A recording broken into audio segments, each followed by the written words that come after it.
জয় জগন্নাথ সবাইকে।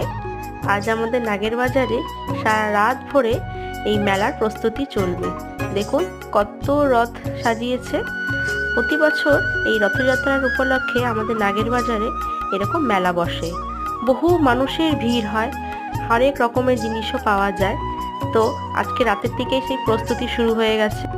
কালকে রথযাত্রা, এই উপলক্ষে আমাদের নাগের বাজারে সন্ধ্যের দিকে নো এন্ট্রি হয়ে যায়।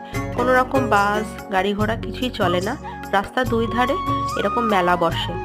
আজকে সারা রাত ধরে আমাদের বাবুতলার মন্দিরে যেই রথটা আছে ওটা সুন্দর করে সাজিয়ে কালকে জগন্নাথ দেব তার ভাই বোনের সাথে মাসির বাড়ির উদ্দেশ্যে রওনা দেবে। কালকে আপনাকে আমি পুরো ব্লগটা ঘুরিয়ে দেখাবো মেলাটা, যে কীরকম ভিড় হয়। হেন কিছু থাকে না যেটা পাওয়া যায় না। শুধু সুন্দর সুন্দর হাতের কাজ, গাছ, আরও অনেক কিছু পাওয়া যায়।